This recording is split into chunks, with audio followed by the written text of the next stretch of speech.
Le traditionnel chou farci, mais aujourd'hui, on le fait dans une cocotte. Vous verrez, c'est beaucoup plus facile à partager.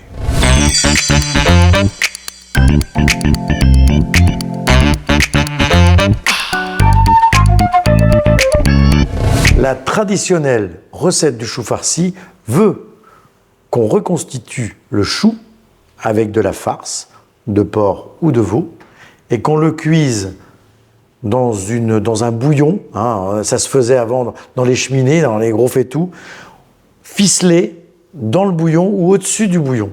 J'ai pas de cheminée, j'ai plus de ficelle, donc j'ai décidé que j'allais le faire en cocotte. Et vous verrez, on ne va pas déroger trop à la tradition, on va respecter le nombre de tranches de chou comme si on reconstituait le chou, on va respecter la farce, voilà, et on va respecter le bouillon puisqu'on va ajouter du bouillon dans notre cocotte pour que ça cuise comme si c'était immergé.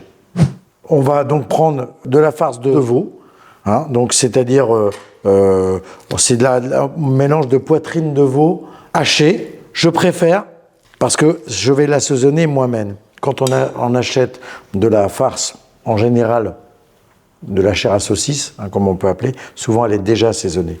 Là, moi je l'ai fait moi-même, je l'ai haché moi-même, donc il n'y a ni sel, ni poivre, ni nitrite. J'ai à peu près 800 grammes de farce, je les écarte un petit peu. Voilà. J'ai fait tremper 200 grammes de baguettes séchées dans à environ un quart de litre de lait. Je vais les mixer dans mon petit robot juste après. Elles sont bien imbibées, il n'y a plus de lait. Hein. Je vous ai donné le poids de la baguette sec. Vous pouvez le faire aussi avec de la mie de pain. Ça marche très bien aussi avec du pain de mie. Voilà, j'avais juste un bout de baguette, moi. Elle était un petit peu séchée. Je n'allais pas le laisser tout seul.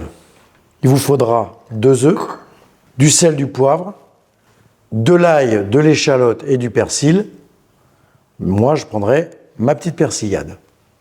On va commencer la préparation de la farce. On va déjà ajouter la mie de pain. Alors, la mie de pain, le pain de mie, hein, il est là pour apporter un petit peu de moelleux hein, à la texture de votre farce. Pour que ça soit plus facile à mixer, je vais ajouter l'œuf tout de suite dans mon robot. Et je vais ajouter tout de suite également une belle cuillère de persillade. Alors, les 2. Ouais, 3. Excusez-moi. Et voilà. Quasiment bon. On va remuer un peu.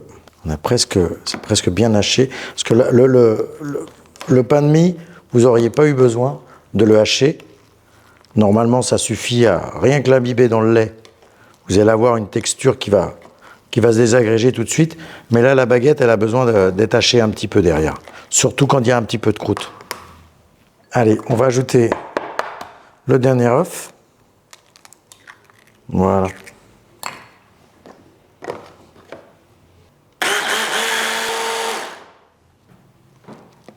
Je verse. Voilà.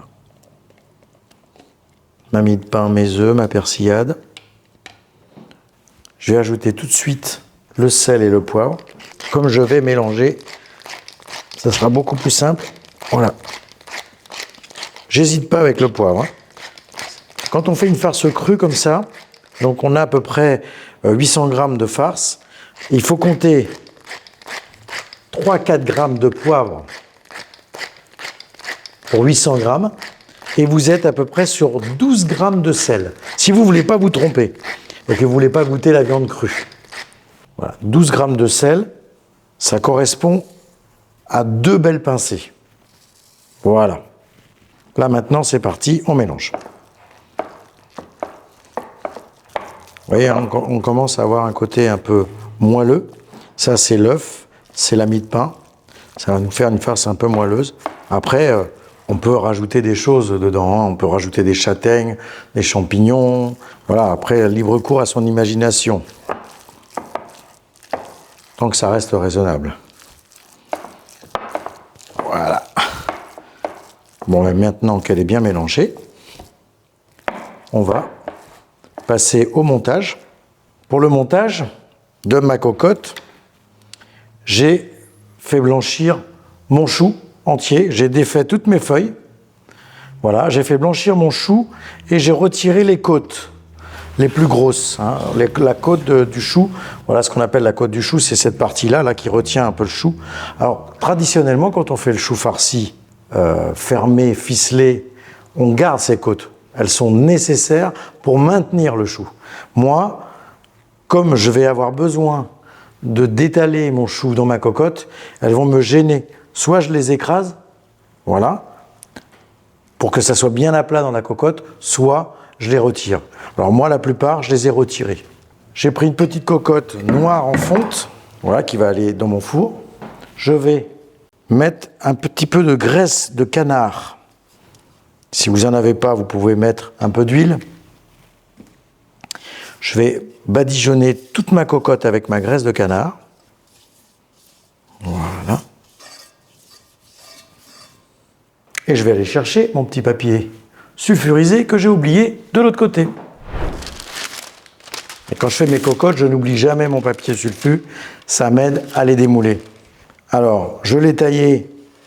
J'ai taillé une bande de façon à ce qu'elle déborde de chaque côté. Voilà, la graisse que j'ai mis dans le fond, bien sûr, va m'aider à la coller. Voilà. Et maintenant, on va faire le montage du chou. Alors, on commence par prendre les feuilles. On va au milieu. Voilà, on essaye de mettre la pointe de la feuille et on retourne le chou côté extérieur doit être à l'envers. C'est-à-dire que je dois voir les nervures de mon chou quand je monte ma cocotte. Je vais bien au milieu et je vais superposer. Alors forcément, vous voyez, le chou, il ne va pas jusqu'au bout de la cocotte en haut. C'est pas grave. On va y revenir. À la deuxième couche, on va rajouter une feuille de chou qui va venir justement comme ceci pour pouvoir fermer et refaire et reconstituer notre chou farci. Allez, on est parti. Maintenant qu'on a bien tapissé notre cocotte avec le chou dans le fond, on va y mettre une première couche de farce.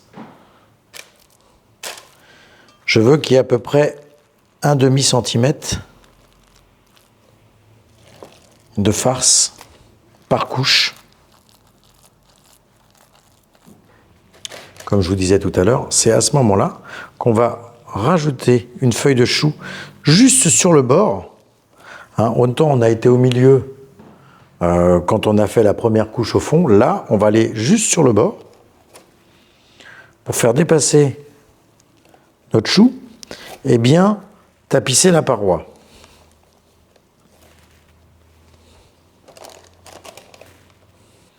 Maintenant, je vais y ajouter 1 ou 2 feuilles dans le fond, puisque toute ma viande n'est pas recouverte. Voilà, et je vais rajouter une couche de viande. Vous voyez, hein, j'ai partagé à peu près en 3. Ça me fait 3 couches. La dernière, voilà, je me garde, j'ai partagé en 3 mon cul de poule, ça me fait mes 3 couches de viande, et on est à peu près à un 1/2 centimètre d'épaisseur de farce. À ce moment-là, au milieu, je vais rajouter un petit peu de concassé de tomate ou de coulis de tomate, juste une bonne cuillère à soupe. Là, j'ai un pochon, mais c'est la valeur d'une bonne cuillère. Je l'étale sur ma viande.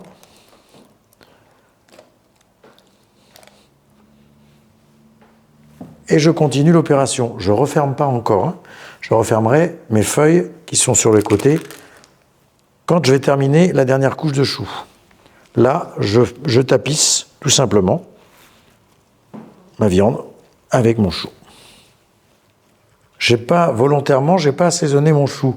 J'avais salé mon eau quand j'ai blanchi mes feuilles. Donc elles sont assez assaisonnées.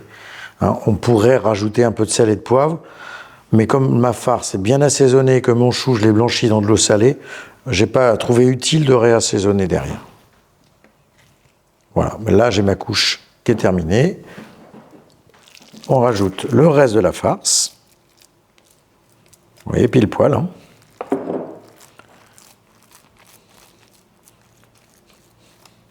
Donc nous sommes sur la dernière couche de viande. Je viens d'étaler le reste. Là maintenant, à ce moment-là, je vais rabattre mes feuilles qui étaient sur le bord de ma cocotte.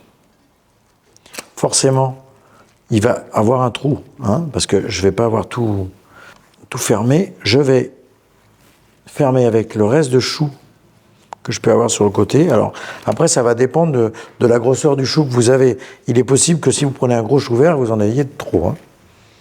Voilà, donc là on est bon. Maintenant, on va ajouter dedans le bouillon.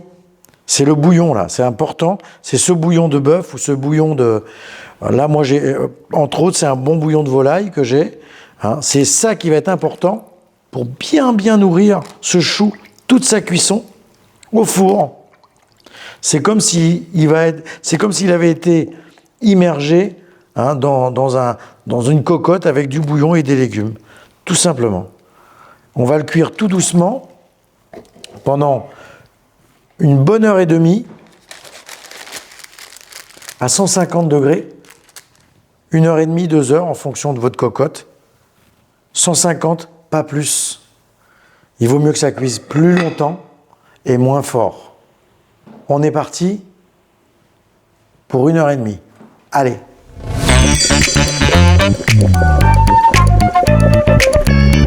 Une heure et demie, je ne vous cache pas que je l'ai sorti il y a déjà un petit quart d'heure. Il a cuit pendant 1 heure et demie.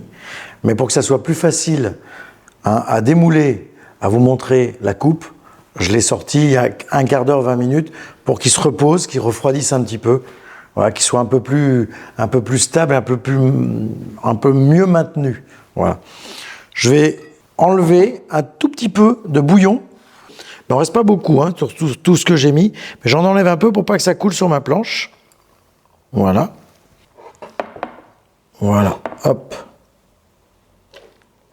Voilà. Mon papier, il a juste servi, hein, vous voyez, pour pas que ça caramélise trop dans le fond. On n'est pas obligé d'en mettre un. Moi, c'est un petit peu, peut-être, ma façon de faire. Je ne peux pas m'empêcher de mettre un petit papier sulfu dans le fond. Là, on a un beau chou farci, qui est encore un peu ferme. Hein. Ouais, malgré qu'il soit tiède, je pense qu'on va avoir une belle coupe.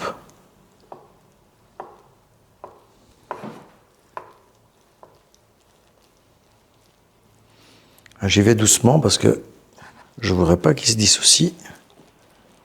Le but, c'est qu'on ait les belles tranches avec le chou. Ah oui, je l'aperçois, vous ne le voyez pas encore, mais moi je l'aperçois. Voilà, on a une coupe superbe. Une magnifique coupe avec les couches de chou qu'on peut apercevoir, la farce, le chou, la farce, le chou. Et alors moelleux, regardez quand on appuie dessus, ça sort encore le jus. Pour réchauffer le petit chou comme ça, parce que là il est juste tiède, il n'a pas besoin de réchauffer très fort derrière, hein, on coupe nos parts, un petit peu de bouillon dans un plat, 120 degrés, un petit quart d'heure, et c'est prêt à manger. On peut accompagner ça avec une petite sauce aux trompettes, une petite sauce au mori, un petit jus de viande.